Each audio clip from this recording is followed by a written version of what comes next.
Hallelujah. मैं आशा करता हूँ कि आप सब ठीक हैं, आप सब प्रभु में बढ़ रहे हैं और आपका जीवन प्रतिदिन प्रभु में महान होते जा रहा है। तो हमने बातचीत शुरू किया था इस साल में कि परमेश्वर कितना कितना कितना चाहते हैं कि हम सिद्ध हो जाएं, हम परमेश्वर की इच्छा पे अपने जीवन को चलाएं। और सिद्ध हम तभी होंगे, जैसे पिछले संदेश में हमने बातचीत किया था कि हमारे पास पवित्र आत्मा का होना कितना जरूरी है। अगर वो हमारे पास नहीं होगा तो हम सिद्ध नहीं हो पाएंगे, क्योंकि वह हमारा सहायक है, वह हमारा शिक्षक है। वो हमें बताएगा कि कैसे, पवित्र आत्मा बताएगा हमें कैसे परमेश्वर के वचन को जाना है, कैसे परमेश्वर को खुश करना है। वे सारी बात हमें सिखाएंगे। हालेलुया। अब सवाल है कि हमें कैसे पता कि हमारे पास परमेश्वर की आत्मा है। जबकि मैंने बपतिस्मा भी पा लिया, जब मैंने पवित्र आत्मा ग्रहण कर लिया, तो अब हमारे अंदर कुछ होना पड़ेगा। वह क्या है? परमेश्वर का वचन बताता है गलातियों 5 और उसका 22 और 23 वचन में यहाँ पर लिखा है कि आत्मा का फल प्रेम है, आनंद है, शांति है, धीरज है और दया है, भलाई है, विश्वास है, नम्रता है और संयम है। हालेलुया। उसने कहा कि अगर परमेश्वर की आत्मा हमारे पास है तो ये भी दिखना चाहिए। क्या? फिर मैं एक बार बाइबल पढ़ देता हूँ। प्रेम, आनंद, शांति, धीरज और दया, भलाई, विश्वास, नम्रता और संयम। हालेलुया। ये चिन्ह होगा कि हमारे पास परमेश्वर की आत्मा है जब ये हमारे जीवन से निकलेगा, जब हमारे जीवन से दिखेगा। क्या चीज? पहला प्रेम, दूसरा आनंद, तीसरा शांति, चौथा धीरज, पांचवा दया, छठवां भलाई, सातवां विश्वास, आठवां नम्रता और नौवां संयम। अगर ये सारी चीजें हमारे अंदर है तो हम परमेश्वर की आत्मा के साथ चल रहे हैं। तब हम जाके सिद्ध जीवन शुरू कर पाएंगे, जी पाएंगे और परमेश्वर की इच्छाओं को पूरा कर पाएंगे। परमेश्वर पूरे मानव जाति से यही चाहते हैं कि वह सिद्ध बन जाए, और परमेश्वर की बड़ी इच्छा है, दिली इच्छा है। इसलिए परमेश्वर ने अपने पुत्र को जगत में भेजा कि लोगों के पापों के लिए वो मर जाएं और लोगों का पाप अपने ऊपर उठा ले, ताकि लोग, मानव जाति, उसमें से हम भी सिद्ध हो जाएं। हालेलुया। परमेश्वर की यही इच्छा रही शुरुआत से। वह शुरुआत से ही मानव जाति के अंदर सिद्धता देखना चाहते थे। इसलिए उन्होंने अलग अलग नियम दिए, अलग अलग कानून बनाए। उन्होंने कहा कि इस तरह से तुम्हें चलना होगा, उस तरह से तुम्हें जीना होगा, तुम्हें ये करना होगा। लेकिन उन्हीं बातों को जब मानव जाति ने तोड़ा तब वो पाप के जीवन जीने लगे, और बाइबल कहती है पाप की मजदूरी मृत्यु है।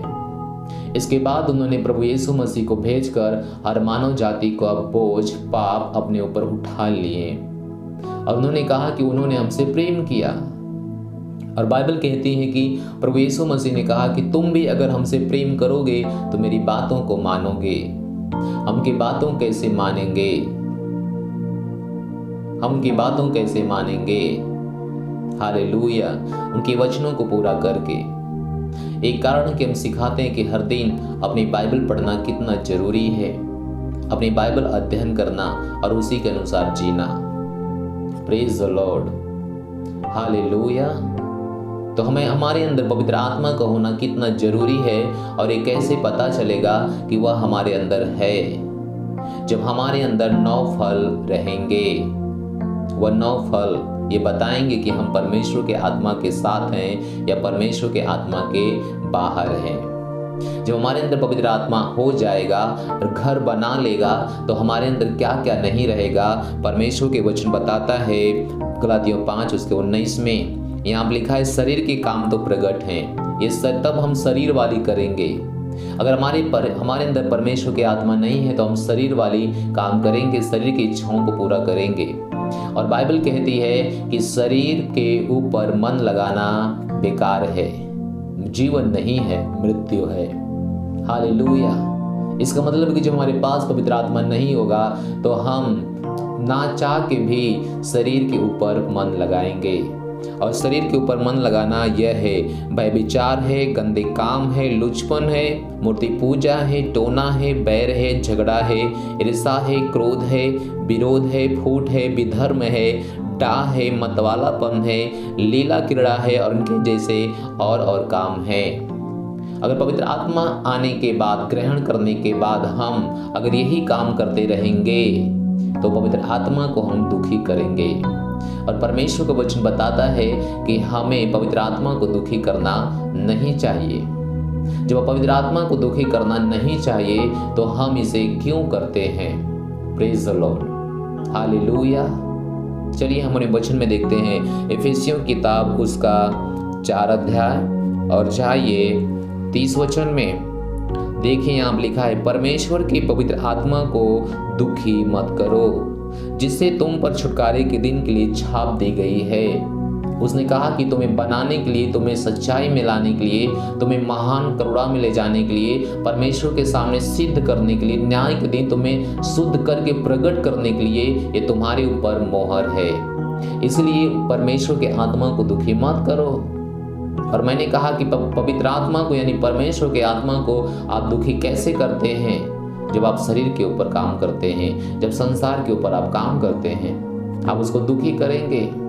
पढ़िए जाके इस वचन को, 29 वचन को, उसके एक वचन ऊपर जाइए। मैंने 30 वचन पढ़ा, इफिसियों 4 का 30 पढ़ा और इफिसियों 4 का 29 अब पढ़ रहा हूँ। यहाँ पे लिखा है, कोई गंदी बात तुम्हारे मुंह से ना निकले, पर आवश्यकता के अनुसार वही निकले जो उन्नति के लिए उत्तम हो, ताकि सुनने वालों पर अनुग्रह हो। हालेलुया। जब हम गंदी बात बोलेंगे अपने मुंह से, कई बार अपने जीवन से हम बहुत कुछ बोल जाते हैं और पता भी नहीं चलता है कि हम क्या कर रहे हैं। हम पवित्र आत्मा को दुखी तो नहीं कर रहे हैं, हम पवित्र आत्मा को शोकित तो नहीं कर रहे हैं। कई बार इसके बारे में हमें कोई सोच नहीं है और कई बार अपने जीवन से हम नाना तरह की, नाना प्रकार की बातें बोलते हैं। कई बार अपने जीवन से हम वो काम करते हैं जो कि हमें नहीं करना चाहिए। और परमेश्वर का आत्मा हमें बताता है क्या करना है, क्या नहीं करना है। वहाँ पे हमने गलातियों में पढ़ा 5 का उसका 19 से पढ़ा कि व्यभिचार, गंदे काम, लुचपन, पियक्कड़, ये सब झगड़ालू, क्रोध, टोना, जादू, झगड़ा, ये सब हमें नहीं करना चाहिए। मसीह में आने के बाद भी अगर हम ये कर रहे हैं तो हम परमेश्वर के आत्मा के साथ नहीं चल रहे हैं, नहीं चल रहे हैं। हम परमेश्वर के आत्मा के साथ नहीं चल रहे हैं। और परमेश्वर के आत्मा के साथ कैसे चलेंगे? जब हमारे पास प्रेम होगा, आनंद होगा, शांति होगा, कृपा होगा, भलाई होगा, नम्रता होगा, विश्वास होगा, धीरज होगा, संयम होगा। अगर ये सारी बातें हमारे अंदर है तो हम पवित्र आत्मा के साथ चल रहे हैं और वो हमारे अंदर है। तब जाके हम परमेश्वर की इच्छाओं को पूरा कर पाएंगे, परमेश्वर के सपनों को पूरा कर पाएंगे, परमेश्वर के अनुसार जीवन जी पाएंगे और आगे जाके परमेश्वर को महिमा दे पाएंगे। Hallelujah, hallelujah, hallelujah. मैंने देखा है उन लोगों को परमेश्वर की महिमा देते हुए जो अभी भी नशे में हैं, अभी भी व्यभिचार में हैं, अभी भी एक बड़ी परेशानी में हैं। हमने उनको देखा है कि वो परमेश्वर को महिमा देते हैं। क्या सच में परमेश्वर को महिमा मिलती है? हर वो काम जो आप करते हैं ये जरूरी नहीं है कि उस काम से परमेश्वर को महिमा मिले, भले से आप परमेश्वर के लिए क्यों नहीं करते हैं। आपको परमेश्वर को महिमा देने के लिए परमेश्वर के तरीके से जाना पड़ेगा और पवित्र आत्मा बताएगा कि हम कैसे परमेश्वर के तरीके से जा पाएंगे। और पवित्र आत्मा बताने के लिए पवित्र आत्मा को होना जरूरी है।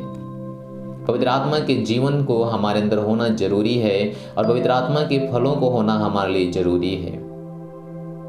हम में से हर एक के लिए, हम में से हर एक के लिए वचन है, ना केवल आपके लिए।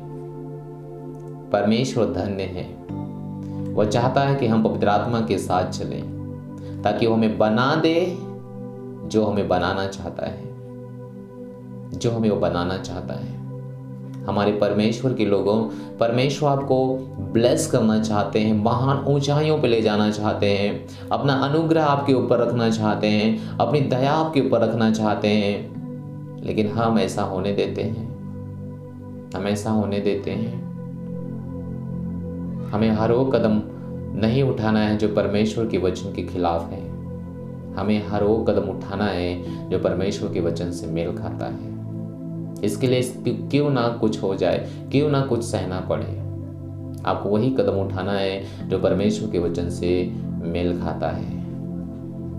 मैं आपके लिए प्रार्थना करूंगा। जहाँ कहीं भी अपनी आंखें बंद कर लीजिए ताकि मैं आपके लिए प्रार्थना कर सकूं और अपने सीने पे हाथ रख लीजिए। पिता परमेश्वर, हम प्रार्थना करते हैं, ये आपके बच्चे हैं और आपकी दया में बढ़ते जाएंगे। हर तरह के अपराध, हर तरह के पाप पिता इनका क्षमा करें उन पापों को जो उनके जीवन में हो रहा है। क्षमा करें उन गलतियों को जो पवित्र आत्मा के आने के बाद भी गलतियां कर रहे हैं। हमारे अनुग्रहकारी परमेश्वर, इनका जीवन दिन प्रतिदिन आप में सिद्ध और ऊंचा उठता जाए यीशु मसीह के नाम में। जो वचन इनके मैंने बोला है, जो वचन के द्वारा आपने मेरे द्वारा बात किया है परमेश्वर, वह वचन के अंदर प्रभाव पैदा करे जिसके विषय में वह बात करता है। पिता परमेश्वर का जीवन महिमा से महिमा, प्रफुल्लता से प्रफुल्लता में होते जाए। पिता परमेश्वर, इनके द्वारा ये विश्व आपके महिमा के ज्ञान से ऐसे भर जाए जैसे समुद्र पानी से भर जाता है। हमारे महान परमेश्वर, आपने इनको ऊंचाई में ले जा रहे हैं, मैं धन्यवाद देता हूँ। आप इनको सिद्ध और परिपूर्ण बना रहे हैं, मैं धन्यवाद देता हूँ। सारी बातों महिमा आपको देते हुए प्रार्थना यीशु मसीह के नाम में मांगता हूँ।